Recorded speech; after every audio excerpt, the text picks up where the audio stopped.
Hi friends, welcome to Lawmit. I am Muskan Mandhyan, your legal guide. So guys, आज के इस video में हम डिस्कस करने वाले हैं कॉन्सेप्ट ऑफ सिटीजनशिप के बारे में अंडर द इंडियन कॉन्स्टिट्यूशन। ये पार्ट 1 है वीडियो का। नेक्स्ट पार्ट भी वीडियो को बहुत जल्दी आ जाएगा। अगर आपने हमारा Telegram channel Lawmit your legal guide नहीं ज्वाइन किया, जिसका लिंक डिस्क्रिप्शन में है, तो प्लीज जाके ज्वाइन कर लीजिए, बिकॉज हर वीडियो के नोट्स मैं वहां पर अपलोड करती हूँ। सो आई रिक्वेस्ट यू गाइज कि आप लोग प्लीज मुझे ध्यान से सुनते रहिए एंड लेट्स स्टार्ट।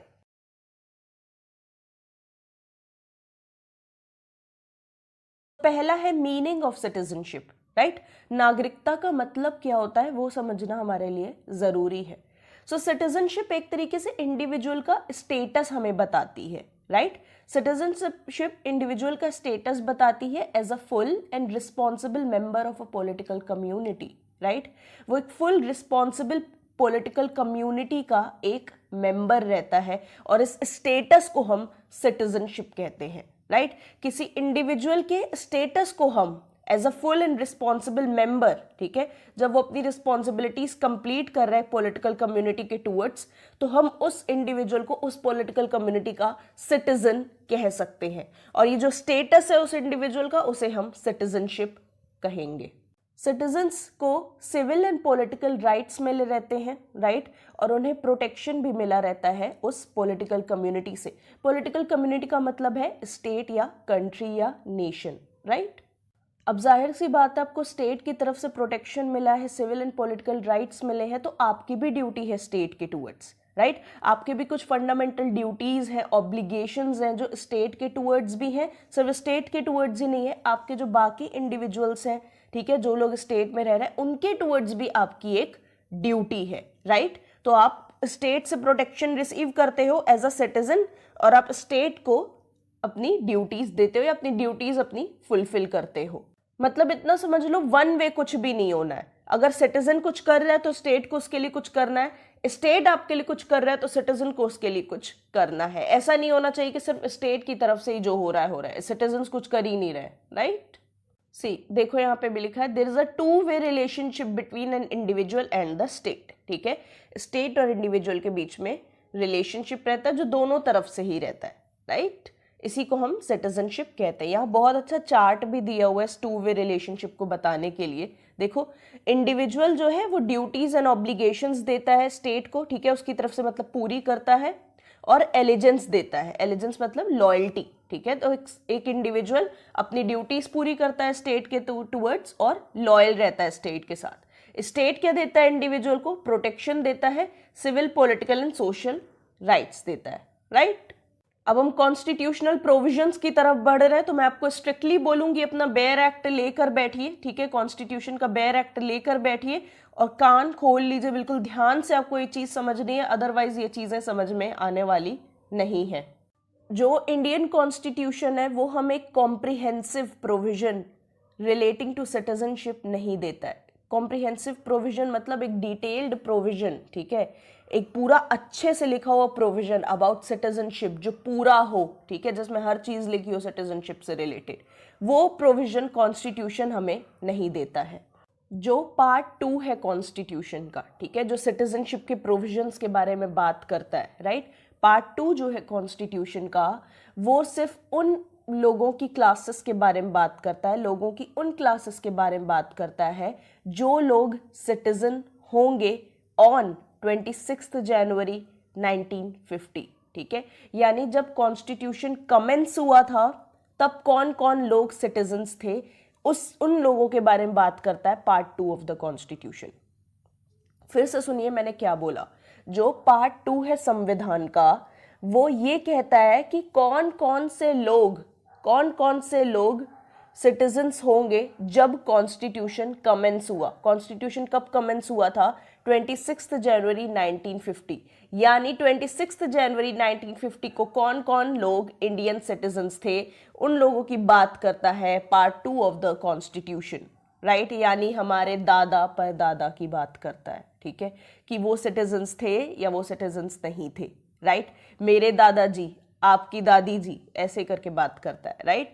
इन लोगों के बारे में बात करता है, इन जनरेशन के लोगों के बारे में बात करता है कॉन्स्टिट्यूशन।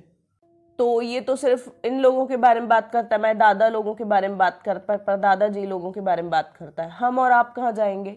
हमारी जनरेशन के लोगों को कैसे पता चलेगा कि मैं सिटीजन हूं इंडिया की, आप सिटीजन हो इंडिया के? अब ये पार्लियामेंट बताएगा हमें कि हम सिटीजन हैं या नहीं इंडिया के, हम और आप, ठीक है। ये जो सिटीजनशिप का पार्ट है ये रेगुलेट करता है लॉ मेड बाय पार्लियामेंट, यानी पूरा पूरा कंट्रोल अब पार्लियामेंट के हाथ में है, ऐसे समझ लो। सिर्फ आर्टिकल 5 to 11 में यही लिखा है, सिर्फ इतना ही बताया गया है कि कौन कौन लोग इंडियन सिटीजन्स होंगे और 26 जनवरी 1950 eight the commencement of the constitution. समझ रहे हो, कॉन्स्टिट्यूशन के कमेंसमेंट पर कौन कौन लोग सिटीजन्स माने जाएंगे।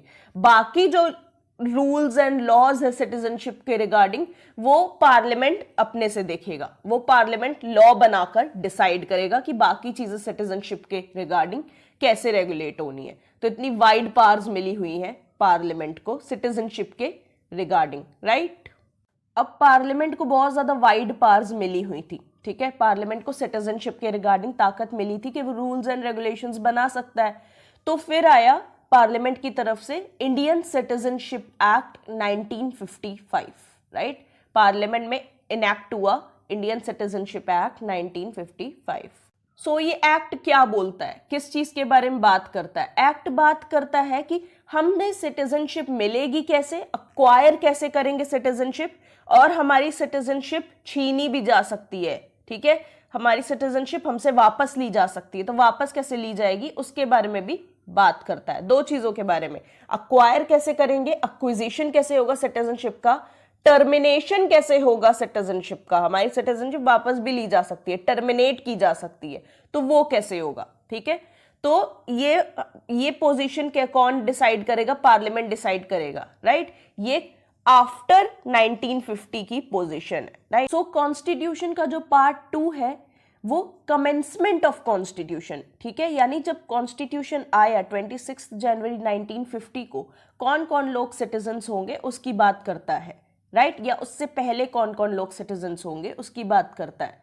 जो ये एक्ट है पार्लियामेंट का, ये 1950 के बाद कौन कौन लोग सिटीजन्स होंगे उसकी बात करता है, यानी हम और आप जैसे लोग, ठीक है, जो हमारी जनरेशन के लोग हैं, ये कैसे सिटीजनशिप अक्वायर करेंगे या इनकी सिटीजनशिप कैसे टर्मिनेट होगी, ये उसकी बात करता है, राइट। वो जो है पार्ट 2 जो है कॉन्स्टिट्यूशन का, वो ये बताता है at the time of commencement of the constitution, right, तब कौन कौन लोग सिटीजन्स होंगे वो उसकी बात करता है। तो यानी अब वो रेलेवेंट नहीं है, अब ये एक्ट हमारे लिए रेलेवेंट है, राइट। इंडियन सिटीजनशिप एक्ट अब हमारे लिए रेलेवेंट हो गया है।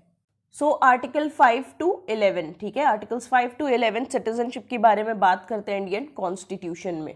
अब हम इस वीडियो का पार्ट 1 डिस्कस करने जा रहे हैं, राइट। ये वीडियो पार्ट 1 है, तो इस वीडियो में हम डिस्कस करेंगे citizenship eight the commencement of the constitution. मैं जब भी बोलूं citizenship eight the commencement of the constitution, आपके माइंड में पार्ट 2 स्ट्राइक करना चाहिए, राइट। आर्टिकल्स 5 to 11 आपके माइंड में आ जाने चाहिए, ठीक है, क्योंकि वो बात ही करते हैं citizenship at the commencement of the constitution, that is 26 January 1950। In provisions की अब बात करने वाले हैं। अपने दादा दादी जी को याद कर लीजिए, हम उन्हीं के सिटीजनशिप के बारे में आज बात करेंगे। ध्यान से सुनिएगा, थोड़ा कंफ्यूजिंग है बट इसको मैं ब्रेक डाउन करने की पूरी कोशिश करूंगी। आर्टिकल्स 5 to 8 में, ठीक है, फ्रॉम आर्टिकल 5 to 8, ठीक है, आर्टिकल 5 to 8 में हम अब उन लोगों के बारे में बात करने जा रहे हैं जो लोग सिटीजन्स बन जाएंगे at the commencement of the constitution, ठीक है, जो लोग सिटीजन्स कहलाएंगे at the commencement of the constitution, उन लोगों के बारे में अब हम बात करने वाले हैं आर्टिकल 5 to आर्टिकल 8 में। पहला है article 5, that is citizenship by domicile. Domicile का मीनिंग क्या होता है? डोमिसाइल का मीनिंग होता है treating a country as a permanent place of residence, यानी किसी कंट्री में आप हमेशा के लिए रहने आए हो, राइट। ऐसा नहीं किसी बिजनेस पर्पस से गए हो या किसी टेम्परेरी पर्पस से गए हो, नहीं, आप वहां रहने गए हो, आपकी इंटेंशन है मुझे यहाँ बसना है अपनी पूरी जिंदगी के लिए, राइट। वो कंट्री आपका डोमिसाइल बन जाएगा। सो आर्टिकल 5 उन लोगों की बात करता है जिनको सिटीजनशिप मिलेगी बाय डोमिसाइल। कैसे मिलेगी? उनको 2 कंडीशंस पूरी करनी होगी। पहली कंडीशन है उसकी डोमिसाइल इंडिया में होनी चाहिए eight the commencement of the constitution, मतलब जब कॉन्स्टिट्यूशन फोर्स में आया यानी कमेंस हुआ तब उसको डोमिसाइल्ड होना चाहिए इंडिया में। ऐसा नहीं है कि उस टाइम वो रहने आ रहा है, उसको इंडिया में रहना चाहिए उस वक्त, राइट, उसकी डोमिसाइल इंडिया में रहनी चाहिए, वो एज अ परमानेंट सिटीजन तब इंडिया में रहना चाहिए जब कॉन्स्टिट्यूशन कमेंस हुआ। मतलब जब कॉन्स्टिट्यूशन कमेंस हुआ तब वो इंडिया को अपनी परमानेंट प्लेस ऑफ रेजिडेंस मानकर वहीं पर रह रहा था, तब वो एक सिटीजन कहलाएगा। दूसरी कंडीशन क्या है वो देखते हैं। दूसरी कंडीशन क्या है, इन 3 कंडीशंस में से उसे एक कंडीशन फुलफिल करना जरूरी है। कैसे एक कंडीशन फुलफिल करना जरूरी है, यहां देखो और लिखा हुआ है, राइट, अब देख पा रहे हो ये और लिखा हुआ है यहाँ पर। सो दूसरी कंडीशन ये है, या तो वो इंडिया में बॉर्न हुआ हो, ठीक है, इंडिया में ही पैदा हुआ हो, या तो उसके माँ बाप में से कोई एक इंडिया में पैदा हुआ हो। मैंने क्या कहा, माँ बाप में से कोई एक इंडिया में पैदा हुआ हो, ईदर ऑफ हिज पेरेंट्स लिखा है गाइस, ध्यान से देखो।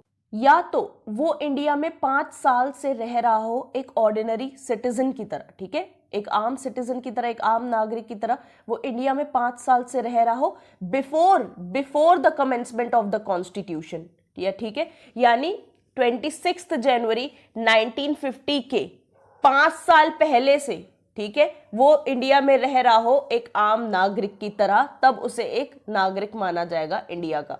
3 कंडीशन है, ठीक है, हमने एक पहली वाली कंडीशन आपको बताई, ठीक है, वो तो फुलफिल करनी है। उसके साथ साथ इन कंडीशंस में से कोई एक कंडीशन फुलफिल करनी है, या तो वो इंडिया में बॉर्न हुआ हो, या तो उसके माँ बाप में से कोई एक इंडिया में रह रहा हो। तीसरी कंडीशन क्या है, वो 5 साल से इंडिया में रह रहा हो, ठीक है, 5 साल से इंडिया में रह रहा हो एक ऑर्डिनरी रेजिडेंट की तरह before the commencement of the constitution.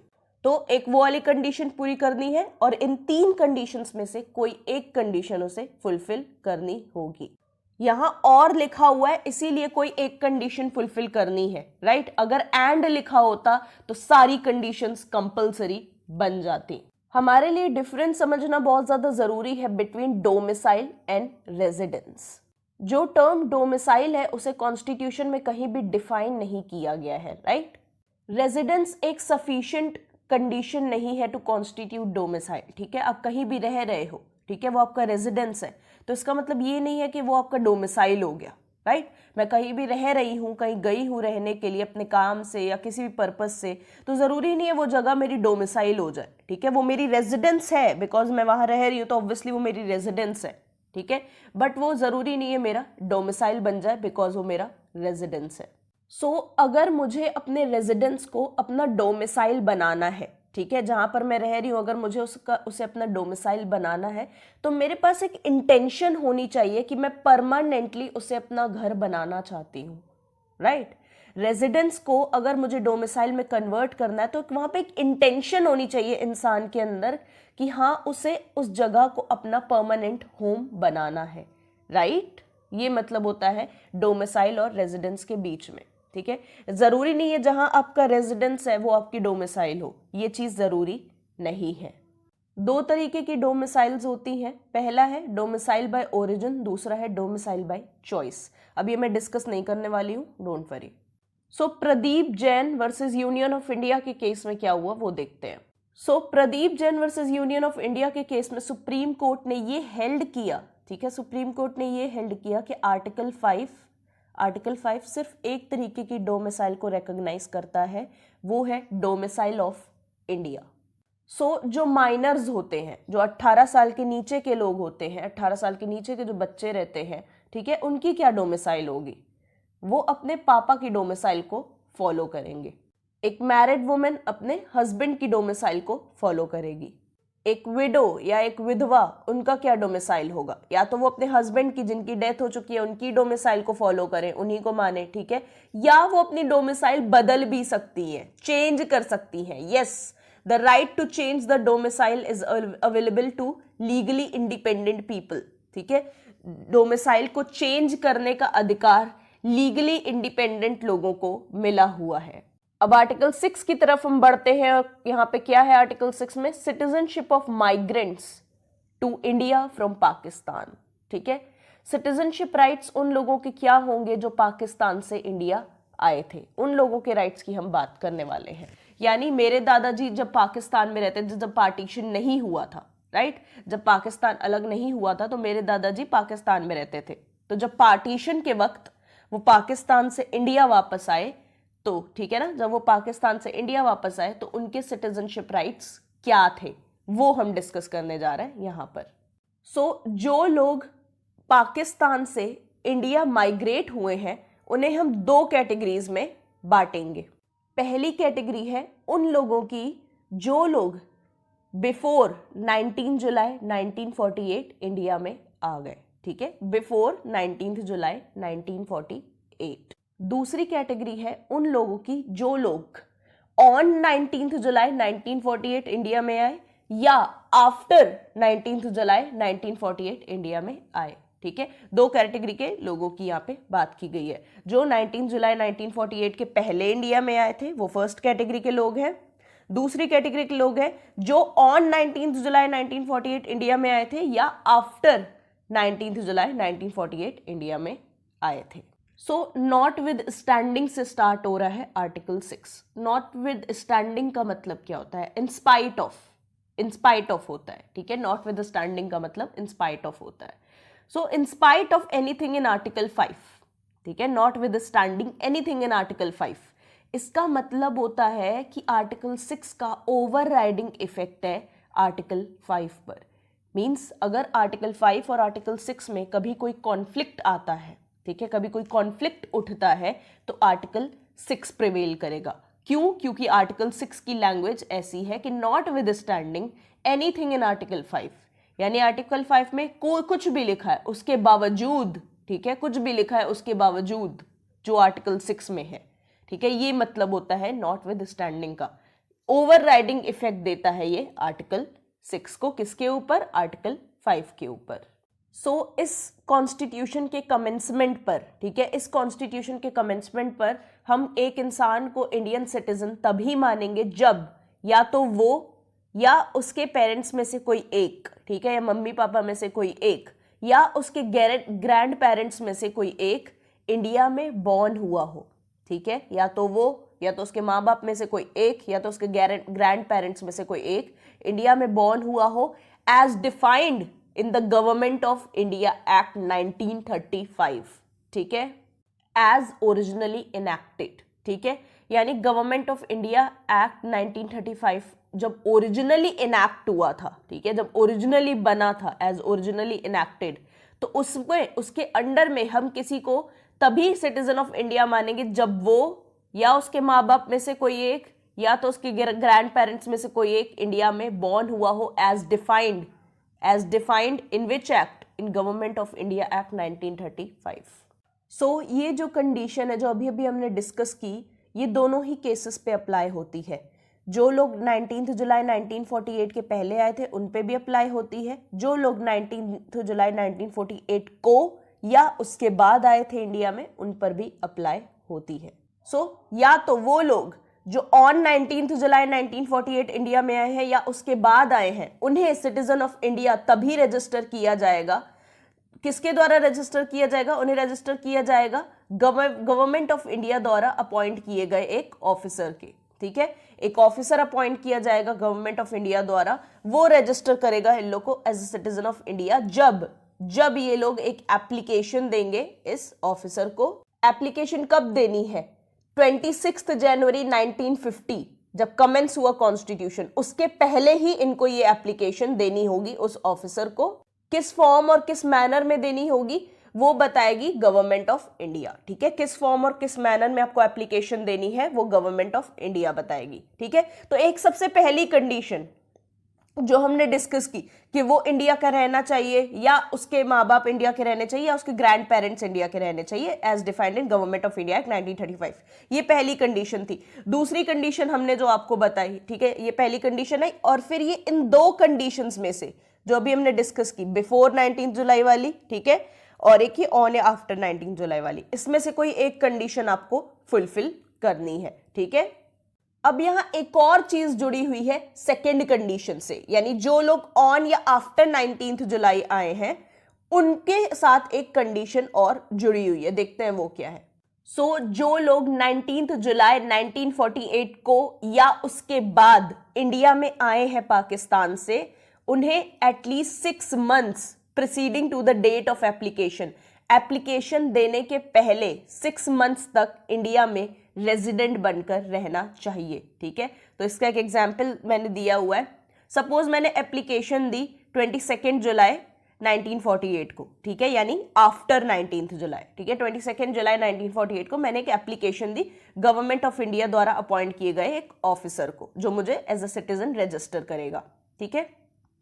So I should have completed at least 6 months, ठीक है। हमको एटलीस्ट 6 मंथ्स तक रहना चाहिए इंडिया में, कैलकुलेटेड फ्रॉम द डेट 22 जुलाई 1948, ठीक है। यानी जिस दिन मैंने एप्लीकेशन दी है उस दिन के पहले 6 मंथ्स तक मुझे इंडिया का रेजिडेंट बनकर रहना चाहिए, ठीक है।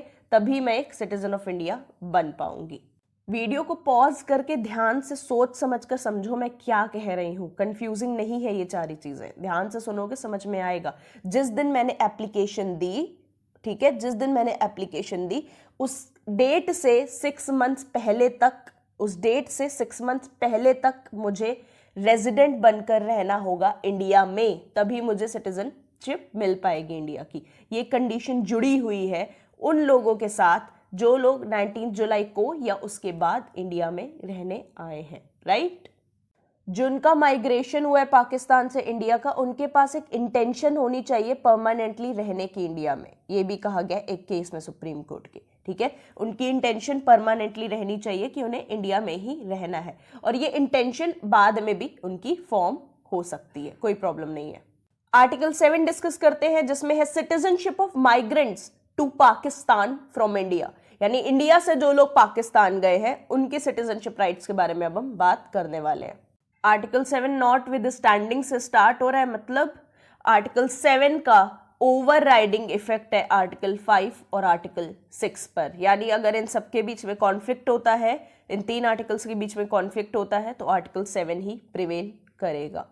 सो जो लोग इंडिया से पाकिस्तान चले गए आफ्टर 1 मार्च 1947, वो लोग इंडिया के सिटीजन्स नहीं कहलाएंगे। सिंपल एंड साफ बात, ठीक है। जो लोग इंडिया से पाकिस्तान चले गए 1 मार्च 1947 के बाद, वो लोग सिटीजन्स नहीं कहलाएंगे इंडिया के। आर्टिकल 7 के साथ एक प्रोवाइजो भी जुड़ा हुआ है। प्रोवाइजो का मतलब होता है एक कंडीशन।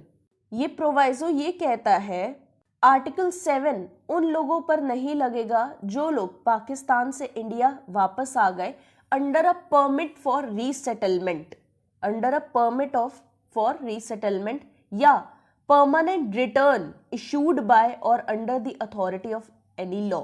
उनको परमानेंट रिटर्न इशू किया गया एक अथॉरिटी या एक लॉ के अंडर, ठीक है। And every person who migrated to India under article 6 clause b after 19 July 1948। सो हम कह सकते हैं ये आर्टिकल 7 2 लोगों पर अप्लाई नहीं होगा, ठीक है। 2 लोगों पर अप्लाई नहीं होगा। कौन है वो 2 लोग? पहले वो लोग जो पाकिस्तान से इंडिया आ गए परमिट फॉर रीसेटलमेंट लेके या परमानेंट रिटर्न इशू करवाकर किसी अथॉरिटी या किसी लॉ के अंडर, ठीक है। एंड दूसरे वो लोग जो इंडिया में आ गए under article 6 clause b after 19 July 1948। इन 2 लोगों पर अप्लाई नहीं होगा आर्टिकल 7। सो आर्टिकल 7 किस माइग्रेशन पीरियड की बात करता है? वो माइग्रेशन की बात करता है बिटवीन, जो माइग्रेशन हो रहा है बिटवीन 1 मार्च 1947 टू 26 जनवरी 1950। इसके बीच में जो माइग्रेशन चल रहा है लोगों का इंडिया पाकिस्तान से, पाकिस्तान इंडिया से, उन लोगों की बात करता है आर्टिकल 7। आर्टिकल 8 को डिस्कस करते हैं, जो कहता है citizenship of people of Indian origin residing outside India, यानी उन लोगों के सिटीजनशिप राइट्स क्या होंगे जो कि इंडियन ओरिजिन के तो हैं, ठीक है, उनका ओरिजिन इंडिया में ही है, लेकिन वो लोग रह रहे हैं आउटसाइड इंडिया, यानी जो अब्रॉड में रह रहे हैं, उनके सिटीजनशिप राइट्स क्या होंगे वो बताना है। इस आर्टिकल का ओवर राइडिंग इफेक्ट है आर्टिकल 5 पर। सो क्या कंडीशंस लेट डाउन करता है आर्टिकल 8 देखते हैं। वो इंसान खुद या तो बॉर्न हुआ हो इंडिया में, या उसके पेरेंट्स में से कोई एक, या उसके ग्रैंड पेरेंट्स में से कोई एक बॉर्न हुआ इंडिया में as defined in the government of India act 1935, ठीक है, एज ओरिजिनली इनैक्टेड, ठीक है, जो कि एक ऑर्डिनरी रेजिडेंट बनकर रह रहा हो इंडिया के किसी दूसरे कंट्री में, इंडिया से किसी दूसरी कंट्री में, जो कि एक रेजिडेंट बनकर रह रहा हो, उसे एक सिटीजन माना जाएगा इंडिया का, राइट। तो मैंने क्या कहा, या तो वो इंसान इंडिया में बॉर्न हुआ हो, या उसके पेरेंट्स में से कोई एक, या उसके ग्रैंड पेरेंट्स में से कोई इंडिया में बॉर्न हुआ हो, ठीक है, जो कि एक ऑर्डिनरी रेजिडेंट बनकर रह रहा है किसी और कंट्री में, उसे हम एक इंडियन सिटीजन मानेंगे। सो इसका एक एग्जाम्पल लेते हैं। सपोज मेरी मदर इंडिया में बॉर्न हुई थी, ठीक है, मेरी मदर इंडिया में बॉर्न हुई थी, जो कि डिफाइन किया गया है गवर्नमेंट ऑफ इंडिया एक्ट 1935 में। My mother was born in India, ठीक है। मैं एक ऑस्ट्रेलिया में रह रही हूं एक ऑर्डिनरी रेजिडेंट बनकर, एक ऑर्डिनरी रेजिडेंट बनकर मैं ऑस्ट्रेलिया में रह रही हूं, तो मुझे इंडिया की सिटीजनशिप मिल जाएगी, ठीक है। या मैं ही इंडिया में बॉर्न हुई थी, मैं ही इंडिया में बॉर्न हुई थी, जैसे कि डिफाइंड है गवर्नमेंट ऑफ इंडिया एक्ट 1935 में, ठीक है। मैं इंडिया में बॉर्न हुई थी और मैं एक ऑर्डिनरी रेजिडेंट बनकर किसी और कंट्री में रह रही हूं, तब भी मुझे एक इंडियन सिटीजन माना जाएगा। ये कह रहा है ये कंडीशन। मुझे एक सिटीजन माना जाएगा जस्ट बिकॉज मैं वहां रह रही हूं या मैं यहां पैदा हुई थी और मैं दूसरी कंट्री में रह रही, सिटीजन मान लिया गया, ऐसे नहीं होगा। मुझे सिटीजन तभी माना जाएगा जब as a citizen of India मैं रजिस्टर्ड हूं। किसके पास रजिस्टर्ड हूं? कौन रजिस्टर करेगा मुझे? डिप्लोमैटिक और consular representative of India in the country where he is residing for the time being, ठीक है। तो जिस कंट्री की मैं एक ऑर्डिनरी रेजिडेंट बनकर रह रही थी, मैंने ऑस्ट्रेलिया का नाम लिया, ऑस्ट्रेलिया को ही देखते हैं। सो जिस कंट्री की, ऑस्ट्रेलिया की मैं जब एक ऑर्डिनरी रेजिडेंट बनकर रह रही थी, तो ऑस्ट्रेलिया में इंडिया का कोई डिप्लोमैटिक या कंसुलर रिप्रेजेंटेटिव भी होगा, है ना। इंडिया का एक डिप्लोमैटिक या कंसुलर रिप्रेजेंटेटिव भी होगा, वो मुझे रजिस्टर करेगा as a citizen of India, right.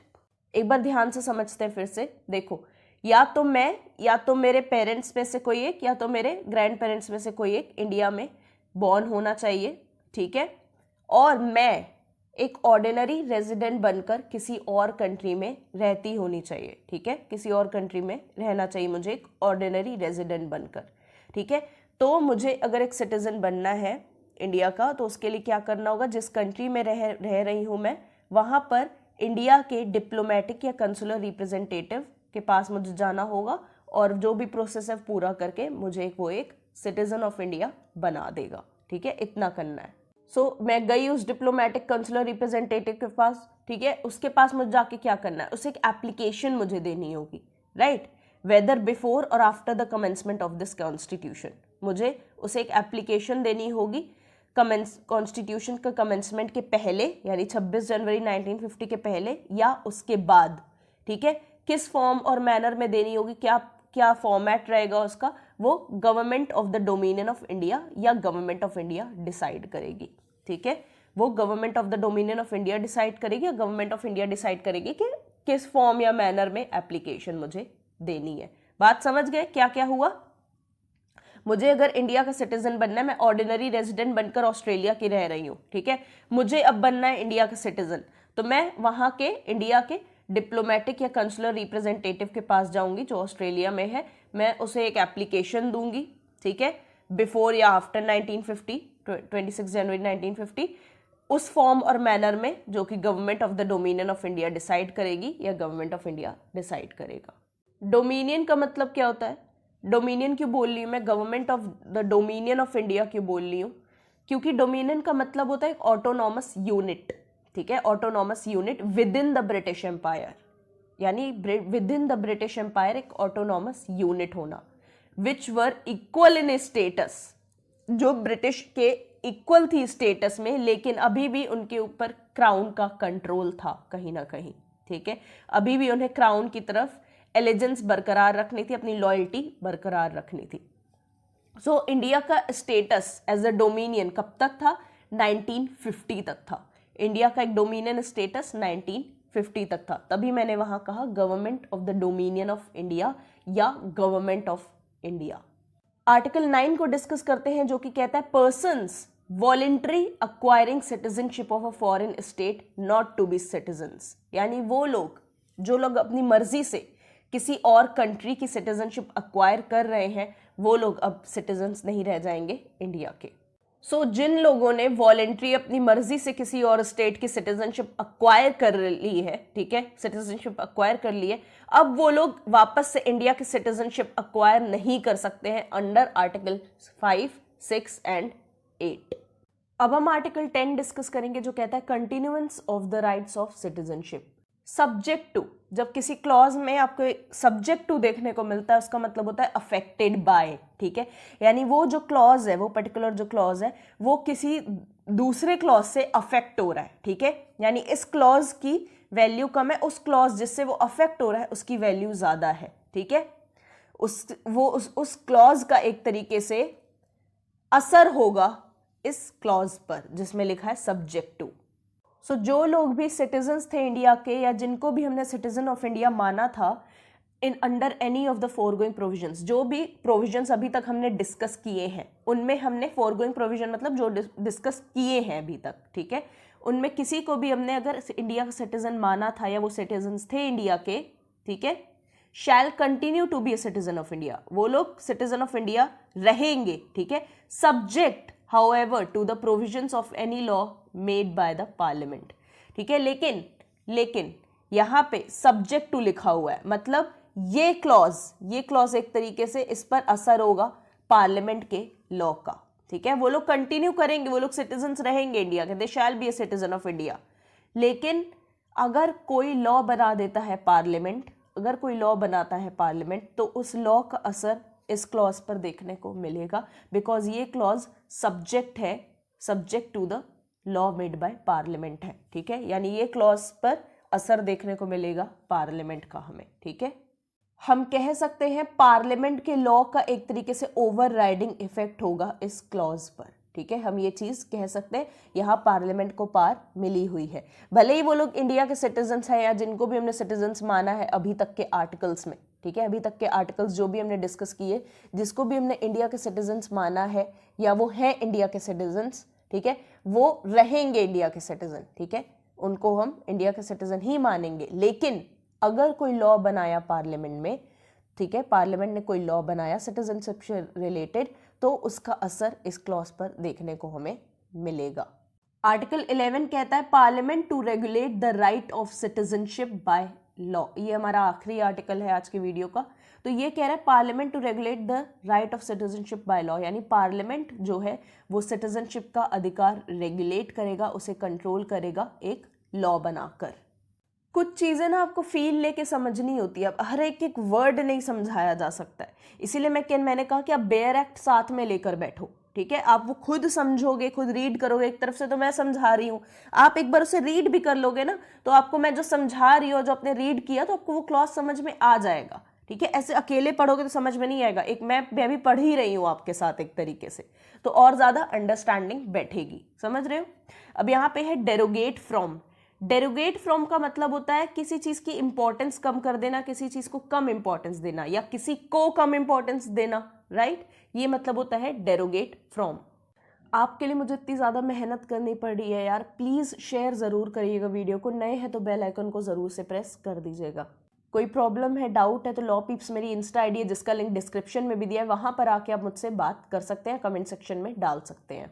So articles 5 to 10, ठीक है, आर्टिकल 5 to 10 वो लोग पार्लियामेंट के पावर को कम नहीं कर पाएंगे। किस सेंस में पार्लियामेंट के पावर को कम नहीं कर पाएंगे? अगर वो कोई प्रोविजन बना रहा है in relation to the acquisition and termination of citizenship, यानी सिटीजनशिप अक्वायर कैसे करनी है और सिटीजनशिप टर्मिनेट कैसे होगी, ये जितने भी मैटर्स रिलेटेड है सिटीजनशिप पर, ठीक है, उन पर अगर वो कोई लॉ बना रहा है तो आर्टिकल्स 5 to आर्टिकल 10 पार्लियामेंट की पावर को कम नहीं कर पाएंगे, उसकी पावर की वैल्यू को कम नहीं कर पाएंगे, ठीक है, पार्लियामेंट का ही चलेगा जो चलना है। So thank you so much for watching this video friends and we'll meet soon in the next video. Good luck.